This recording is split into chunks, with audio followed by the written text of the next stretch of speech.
Ya pemirsa, seperti kita ketahui bahwa sekarang masyarakat agak susah nih membedakan mana memang merupakan kebohongan, mana yang post-truth, yang dibuat sedemikian layaknya dengan kebenaran, mana yang benar-benar.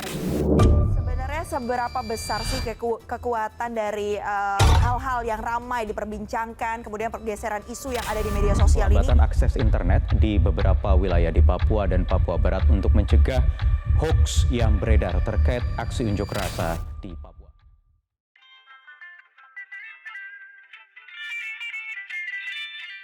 Halo teman-teman semua, welcome back di Reformanda Podcast.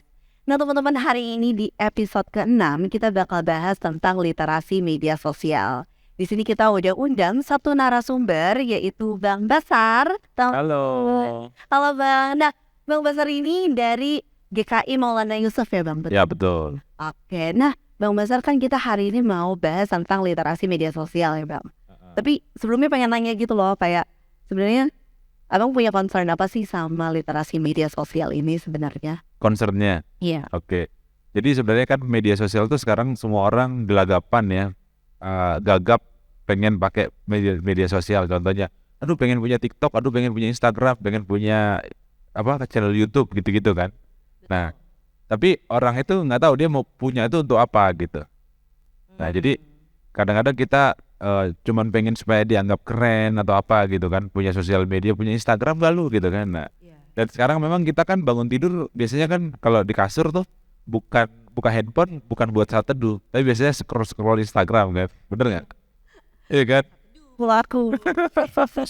Nah, jadi dalam bersosial media kan kita perlu kita perlu belajar gimana menggunakannya dengan baik gitu. Jadi nggak cuman buat kesenangan pribadi. Jadi sosial media itu kan dibikin tujuannya adalah untuk menyebarkan informasi. Betul. Itu kata kuncinya. Jadi menyebarkan informasi. Nah, tapi informasi apa yang mau disebarkan gitu loh. Kan kayak dulu tuh waktu Pilpres yang berapa tahun yang lalu banyak kan hoax ya yang di share gitu. Jadi orang juga yang berkeluarga bisa ribut segala macam gitu kan. Nah, itu kan kita ikut andil di situ membuat suasana yang rusuh. Kenapa? Karena kita ikut nge-share, nge-post, nge-forward dari pesan-pesan WA yang paling gampang kan dulu. Langsung aja gitu. Langsung. Nah, kita nggak filter dulu gitu loh. Nah, sementara media sosial ini bisa digunakan untuk jadi berkat. Betul. Nah, jadi untuk meneruskan apa yang teladan Tuhan yang dititipkan sama kita. Jadi misalnya kita share berita-berita yang positif, yang memberikan semangat gitu, yang memberikan insight untuk banyak orang gitu loh. Nah, harusnya kan begitu nih. Nah, tapi ya itu tadi karena gagap, nggak tahu cara pakainya gimana. Jadi ya itu tadi asal dianggap keren, ya udah pokoknya gue ngepost aja lah. Yang penting gue nggak ngerugiin orang lain. Dia bilang gitu, dia pikir gitu ya. Iya. Sebenarnya tapi dia ngerugiin orang lain. Misalnya nih contoh nih, kamu putus sama pacarmu, terus kamu bikin di Facebook atau di Instagram, gue mau bunuh diri habis putus sama pacar. Misalnya kamu bikin gitu nih. Di hari yang sama, di waktu yang sama, ada yang putus sama pacarnya juga, terus dia baca. Terinfluence jadi. Itu iya, Benar. Nah itu gimana kan gitu loh. Ya jadi suicide massal. Aduh. Berarti penting banget gak sih maksudnya si literasi media sosial ini. Tapi maksudnya kayak kalau tadi kan lebih banyak kayak concernnya karena tadi ya, karena kita semua make, terus habis itu kayak kita semua terpapar, terus ada contoh kasusnya ke belakang-belakang gitu. Cuman mungkin agak asing gitu loh Bang, kayak kata literasi media sosial. Kayak orang-orang masih kayak, emang apa sih literasi media sosial ini gitu. Sebenarnya skill apa sih si literasi ini tuh? Jadi kan literasi media sosial itu sebenarnya semacam normal lah ya. Kalau kita hidup norma sosial kan ada harus punya sopan santun gitu ya. Kalau ketemu orang tua, kulon won misalnya gitu kan. Nah, kalau mau pulang, gue balik dulu ya, izin ya gitu misalnya gitu kan. Sama di sosial media juga gitu. Jadi kita punya memang tidak disebutkan secara gablak gitu ya, bahwa aturannya harus A, B, C segala macam, enggak. Tapi kita kita udah tahu sebenarnya bahwa pakai sesuatu dengan aturan norma sosial aja gitu loh. Jadi kalau lu misalnya bikin ngepost sesuatu, jangan hoax, jangan memancing amarah, jangan yang memuat sara gitu kan. Nah ya kayak gitu-gitu sebenarnya gitu. Nah, tapi sebenarnya kita udah ngerti kan sebenarnya kan? Iya. Tanpa dijelaskan sebenarnya orang ngerti. Tapi sebenarnya ya Bang, kayak aku ngerasanya ya, kayak ada orang-orang kayak udah paham nih, iya kayak gini tuh harusnya nggak di share yang hoax, sara, bla bla bla. Tapi itu mereka pas nemu gitu ya di media sosial ketemu gitu salah satu post, mereka nggak sadar gitu. Itu tuh sebenarnya mengandung misalnya hoax atau gimana gitu. Nah, kalau dari abang ada nggak sih kayak gimana ya caranya biar ngebedain mana yang hoax mana enggak kayak gitu? Oh gampang sebenarnya, sederhana caranya. Kalau kamu terima suatu berita, kamu cross check dulu. Kamu cari di media-media yang mainstream yang kredibel. Gitu. Jadi kamu tinggal lihat ada nggak sih sebenarnya info ini ada nggak sih gitu loh. Nah, jadi tinggal cari kan ada juga tuh kayak pelaporan hoax segala macam kan pemerintah punya tuh ya. Aku lupa nama websitenya apa gitu. Itu kan ada. Iya. Nah, kenapa kita nggak lihat itu dulu gitu atau kita nalar dulu lah, pakai nurani dulu. Bener nggak sih ini? Jadi harus punya yang paling penting dalam sosial media ya. Kamu bilang soal literasi tadi, kita harus kritis terhadap sesuatu. Jangan semua itu ditelan mentah-mentah lalu langsung di-share gitu loh. Kritis dulu, kita bener apa enggak sih ini, gua konfirmasi kemana gitu loh. Nah, lalu bisa tanya temen, ya kan? Cara yang paling gampang kan tanya temen, Betul. lu dapat berita ini enggak sih, bener enggak sih ini gitu loh. Kan tinggal gitu. Iya betul. Nah, cuman kita kadang-kadang kita udahlah gua gak mau repot gitu kan. Apalagi di zaman sekarang orang pokoknya udah gua tinggal terusin aja lah terusin gitu. Nah, itu masih yang normal. Gimana kalau yang disengaja? Dasar gitu maksudnya. Iya ada yang disengaja kan, yang jadi buzzer misalnya gitu kan, apalagi ini mau pemilihan presiden nanti 2024, udah mulai rame nih sekarang. Udah mulai gencar ya. Iya udah mulai gitu. Nah, tapi ancamannya sebenarnya kalau kamu bilang tadi concernnya aku tuh gini loh, media sosial itu bisa jadi kekuatan kita untuk mengembangkan apa yang jadi keunggulan bangsa kita ke negara lain gitu. Karena sekarang dunianya global, kamu bisa connect sama orang dimanapun, mau di Jerman di segala macam dengan handphone doang. Jadi dunia itu cuma satu genggaman di handphone itu kan. betul. Nah itu tapi kan kita harus tahu bahwa kita nggak bisa semuanya tuh sesuka-sukanya kita gitu. Kita harus pikirin efeknya buat orang lain. Nah Iya. kalau sekarang misalnya nih kita mau ini yang paling dekat kan mau pemilihan presiden 2024, misalnya sih kita dukung siapa, orang lain dukung siapa, misalnya gitu kan. Nah, dari sekarang orang udah buru-buru tuh bikin berita segala macam. Nah, bener enggaknya dia nggak peduli. Tapi kan ada efeknya. Iya. Ya, efeknya itu kan bahaya. Terus sekarang anak kecil, anak kelas 6 SD udah bisa main handphone. Iya. Kan gitu kan? Jangan kan anak SD, anak TK aja udah bisa main handphone. Iya, sementara gua dulu TK mainnya di kebon. Nggak pernah gitu. Nah, jadi penting lah kita sosial media ini sangat penting sekarang. Perusahaan-perusahaan tuh ya aku cerita dikit. Jadi karena aku memang punya konsultan media. Jadi kalau ketemu klien ya, calon klien. Kemarin tuh baru ketemu sama calon klien mau buka kedai kopi. Terus dia butuh kita menangani sosial medianya, Instagramnya, YouTube, TikTok gitu lah ya. Nah terus aku tanya kenapa aku panggilnya lu. Kenapa lu mau kita yang pegangin? Kenapa lu sekarang bikin sosial media gini? Oh iya ternyata penting banget ya sekarang sosial media itu. Kalau kita punya usaha nggak ada itunya, kayaknya susah deh marketinginnya gitu. Nah, jadi gagap gitu loh. Baru sekarang sadarnya. Sementara membangun sosial media itu nggak bisa dalam satu hari satu malam. Betul. Bukan bangun candi. Jadi kan ada misalnya teman-teman yang klien-klien nih dia juga bilang bisa nggak lu bikin gua langsung 3 hari subscribernya sekian katanya. Wah nggak bisa gitu kan. Nah itu yang kayak gitu ya gitu. Nah jadi sekarang orang ngerasain mulai dari perusahaan yang kecil, yang menengah, yang gede, perorangan segala macam, semua orang udah sadar membutuhkan itu gitu loh. Sebagian ya tapi ya. Nah jadi sekarang kita yang muda-muda nih, gue mau punya sosial media mau gue apain? Sosial media ya gereja gue mau gue apain supaya bisa jadi berkat buat orang lain, supaya orang merasakan pelayanan di gereja gua. Nah, kita harus pikirin di situ kan. Nah, jadi nggak bisa kalau kritiknya nih, kritik aku pribadi sekarang karena pandemi orang mindahin ibadah semua jadi online. Ya kan? Tapi yang dia pindahkan itu adalah cuma tampilan di gedung dipindahin ke YouTube. Nggak ada bedanya. Harus di packaging. Harus dibikin gitu loh. Layoutnya diperhatiin, pencahayaan segala macam. Dan ini tuh memang butuh biaya yang tidak kecil. Tapi rasanya gereja bisa melakukan ini. Coba misalnya teman-teman bisa lihat gereja-gereja sebelah.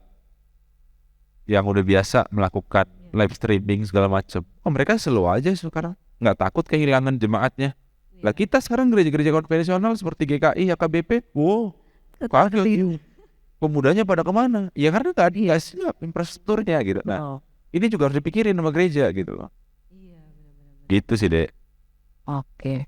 Nah, tapi ya kayak tadi lah udah ngobrol, kan tadi itu lebih ke ini ya Bang, kayak perusahaan, terus misalnya kayak Instagram, entah maksudnya sosial media personal ataupun perusahaan. Tapi kalau misalnya penting gak sih kita membangun juga dari personal kita, kayak maksudnya kayak media sosial personal kita gitu. Ya perlu. Sekarang kalau kita cari pegawai itu dia kirim CV. Yang kita lihat tuh bukan IP-nya, bukan hasil kerjaannya dia, bukan cuma itu.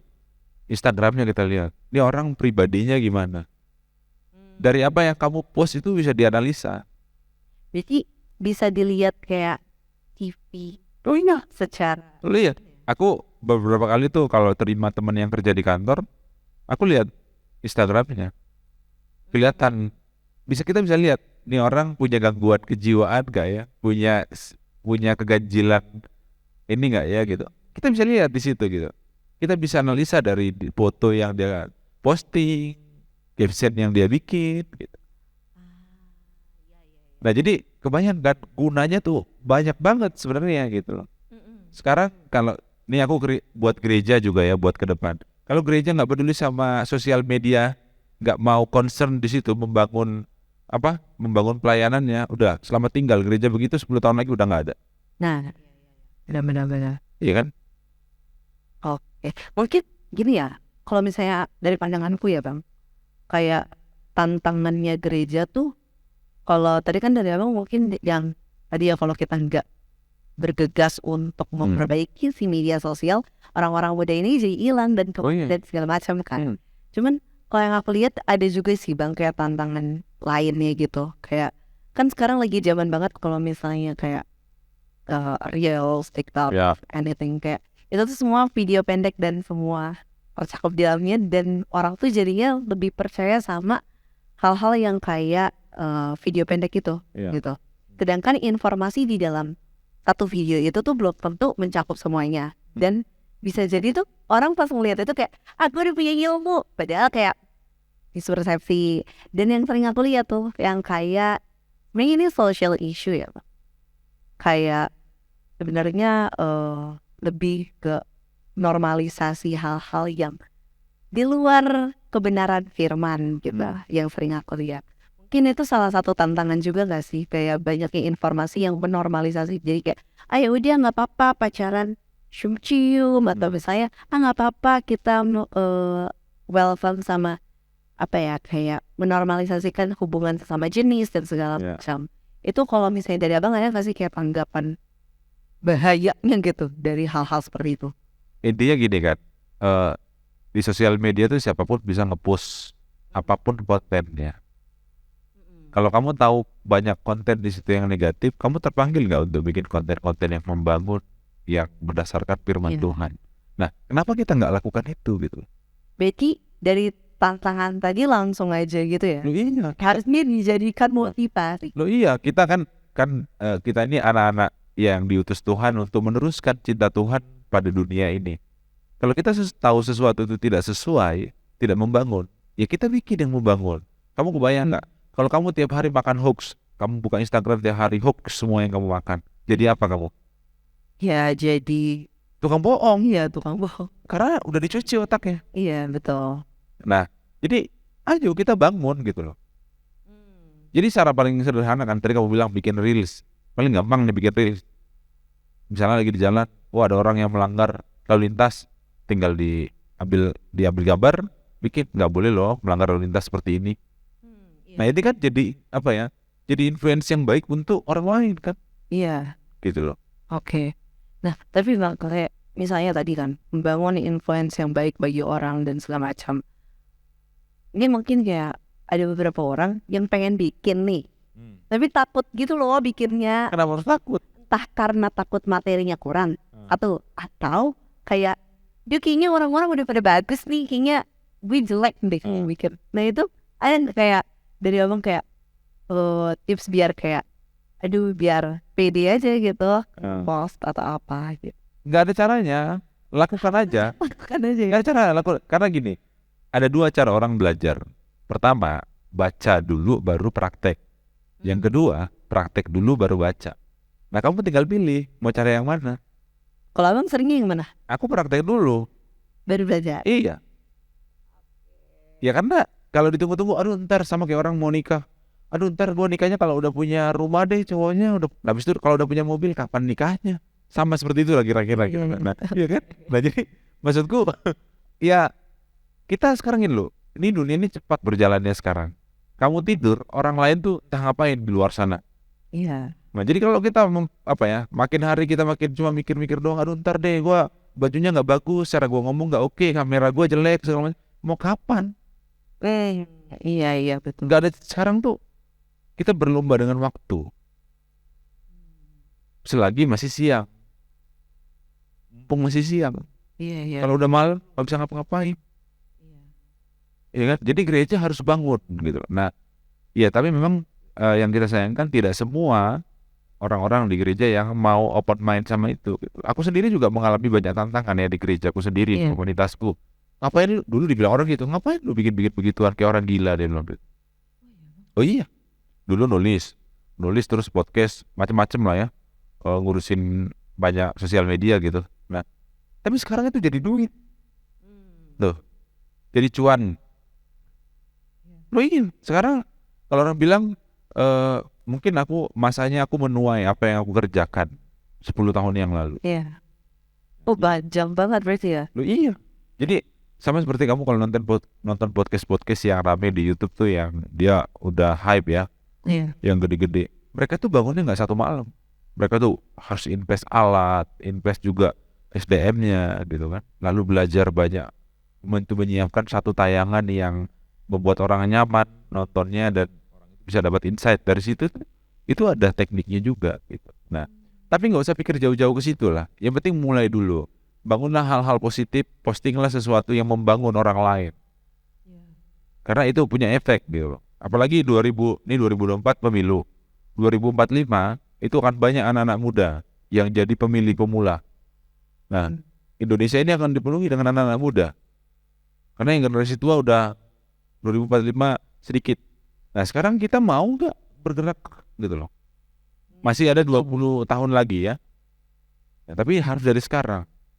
Nggak bisa bilang ayo udah nanti lah 2040, nggak bisa, ketinggalan kita. Berarti emang harus kitanya dulu ya yang bergerak. Kitanya, jadi nggak usah nunggu-nunggu orang lain. Aduh ntar lah tunggu si itu nggak. Aduh ntar lah gue nggak punya ini. Aduh gue nggak bisa ini. Kapan deh? Nanti gak jadi. Ini nggak jadi. Jadi sederhana caranya. Kalau orang mau bijak bersosial media ya, tadi kamu bilang literasi. Yang paling Iya. gampang adalah kita harus kritis yang pertama. Yang kedua menguasai. Misalnya, oh gini cara pakai Instagram, oh gini pakai cara Facebook segala macam, TikTok. Itu kan semua toolsnya ada tinggal googling kok, gitu kan. Lalu kemudian mungkin kita juga harus belajar desain. Desain kan bisa pakai beberapa aplikasi yang gampang ada kan. Nah, atau yang paling gampang mungkin pakai boleh sebut merek ya? Aduh, bingung tadi. Gak usah ya ternyata. Kan ada banyak tuh toolsnya gitu. Jadi nggak ada alasan untuk menunda-nunda gitu loh. Nah tapi yang paling penting tujuanmu itu bersosial media apa? Kalau aku sih pilih aku mau jadi berkat buat banyak orang. Ya kalau ini bukan persoalan berapa banyak postingannya, bukan. Tapi soal apa manfaat yang kau berikan dengan kau bersosial media. Tapi berarti kita harus punya gregetnya juga gak sih Bang? Kayak Ya ada, ya itu dibangun. Ya itu dibangun pelan-pelan. Misalnya kamu di sosial media citranya mau sebagai orang apa? Mau sebagai siapa dikenalnya? Sebagai Ripka yang mana gitu. Loh iya, Ripka anak jurusan apa? Humas atau sebagai anak mama? Kan beda. iya beda. Nah, jadi yang kamu post juga beda kan gitu. Kalau kamu Ripka sebagai anak mama berarti kegiatanmu di rumah sama mamamu, pergi arisan atau nemenin dia kemana, belanja segala macam kan itu yang kamu post. Iya. Tapi kalau sebagai anak humas, gimana sih caranya supaya kita punya hubungan yang baik dengan masyarakat? Lalu apa aja sih sebenarnya pekerjaan yang cocok untuk jurusan humas? Contoh, itu kan bermanfaat buat anak-anak yang junior bukan? Iya betul. Itu paling gampang ngukurnya. Jadi jangan ngukur berapa banyak orang yang nge-like, yang nge-share, jangan. Jangan insecure duluan ya semangat. Gak usah, itu gak penting. Yang penting manfaatnya apa gitu. Orang ada kok yang baca, orang baca nggak mau nge-like, nggak mau komen. Iya, Ada kan? ada betul. Tapi dia di belakang ngomong, ih itu kayak gini loh gitu.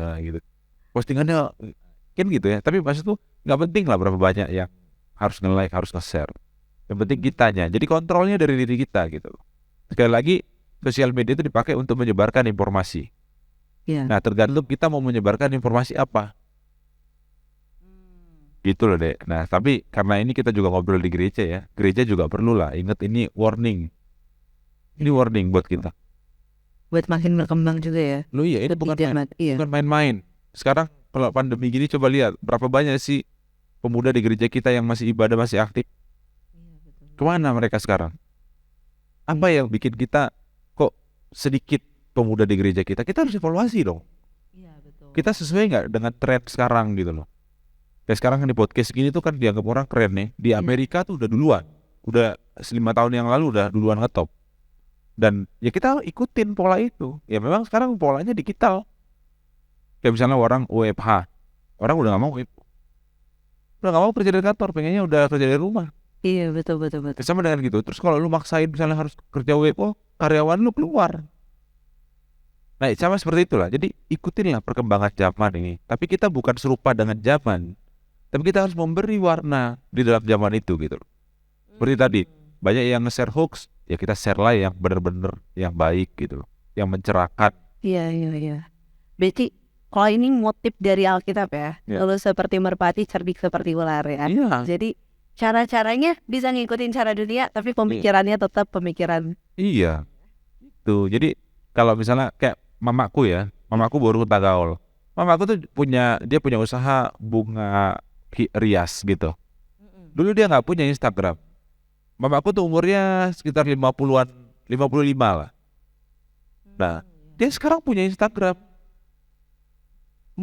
Ini ya. Iya, dia fotoin, misalnya habis ngerias orang, dia fotoin, dia taruh situ, di komen sama temen-temennya. Akhirnya ke-share ke orang lain, makin banyak pesanannya gitu loh. Loh, itu contoh itu salah satu contoh dia langsung do it. Iya. Jadi nggak mikir yang lain-lain dan mau belajar. Bayangin umur 55 tahun megang handphone aja juga kayaknya udah iya. Kayak mana mau nelpon ini segala macam, tapi mau belajar gitu loh. Nah, jadi kita anak muda juga harus mau belajar. Kan gampang lah pakai sosial media. Kalau nggak tahu tinggal googling lah. Gitu. Jadi nggak ada alasan. Sekarang kita harus berbuat.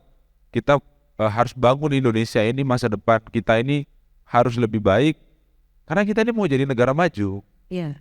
Ini sekarang 10 tahun Pak Jokowi pimpin Indonesia, jalan tol segala macam dibangun, ya kan? Kita udah on the track ini mau jadi negara maju. Tapi kalau kitanya belum mau maju, Sama aja. kayak gitu. Nah sosial media ini salah satunya cara ngukurnya gitu. Kayak dulu Indonesia itu dianggap daya baca orang-orang Indonesia tuh rendah. Ya, sekarang lu mau gimana mau jadi negara maju, baca aja males. Iya betul. Iya, jadi kalau bersosial media, kalau pengen keren, kalau buatku keren bersosial media tuh membawa manfaat dan kita juga harus update sama kondisi gitu. Ya. Oke bang. Mungkin ini ya, kita udah banyak bicara tentang tadi si literasi media sosial, terus kayak dari tadi juga dibahas kayak dampak apa yang harus kita bawa nih menghadapi tantangan ini. Nah kalau misalnya ada nggak sih kayak starter pack kayak skill yang harus dibangun selain yang tadi gitu? Gak ada, skill yang dibangun tuh learning by doing. Yang tadi aja. Iya, learning by doing. Ya, jadi misalnya cara gimana ya biar fotonya cahayanya bagus segala macem gitu. Iya. Nah, ya semua itu tergantung tools yang kita pakai. Ya kan, misalnya ngambil angle-nya gimana ya supaya bagus. Oh ngambil dari sini jelek, oh berarti dari sini. Ya dicoba gitu loh. Jadi nggak usah harus kursus. Kan ada orang-orang gitu yang sampai ikut kursus segala macam, nggak perlu lah. Itu nggak bisa duit kan. Ini gak usah bootcamp gitu ya? Iya. Nah jadi itu semua bisa dipelajari. Tapi yang paling penting tadi punya daya kritis, lalu mau tahu platform yang dipakai apa, cara makainya seperti apa, belajar punya selera desain yang mendingan lah ya gitu kan. Lalu tahu cara ngambil foto, cara ngambil angle segala macam, nggak perlu belajar sama fotografer. Kamu foto aja, belajar foto. Kamu rasa cocok, kamu rasa bagus, tinggal post. Itu kan semua soal angle dan selera. Ya kan? Tuh. Tinggal itu kan gitu. Nah, jadi ya cuma itu yang harus dimiliki, gak ada yang lain. Cukup itu aja. Iya, nah tapi mau nggak gitu loh. Oke, berarti pertanyaan yang penting mau nggak gitu Iya, ya? apalagi kalau anak-anak sekarang ya, ini sorry kalau teman-teman marah nih. Nah, sekarang kan pengennya, aduh tapi handphoneku jelek, gini-gini.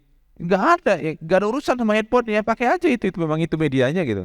Yang penting isinya. Iya, yang penting isinya, gitu loh. Tuh, oke. Jadi kalau misalnya boleh merangkum nih ya dari yang tadi, berarti ya udah lakukan aja. Dan kalau misalnya ada banyak tantangan nih, kita lihat di media sosial banyak hoax, terus banyak yang kayaknya tidak sesuai nilai norma dan juga firman Tuhan, itu dijadikan motivasi justru ya untuk biar kita justru menciptakan hal yang membangun gitu. Nah kalau misalnya dari Bang Basar sendiri ada nggak misalnya kayak pesan tambahan nih buat teman-teman semua tentang membangun media sosial gitu? Jadi gini teman-teman ya, kalau kenapa media sosial ini sangat jadi concern sekarang, karena strategis memang ini membangun kehidupan kita pribadi, juga membangun negara kita. Jadi kalau kita tidak cerdas bermedia sosial, kita juga memperlambat perkembangan negara kita gitu. Dan yang paling sederhana caranya adalah memang teman-teman coba pikirkan apa yang bisa teman-teman lakukan dari diri teman-teman sekarang gitu.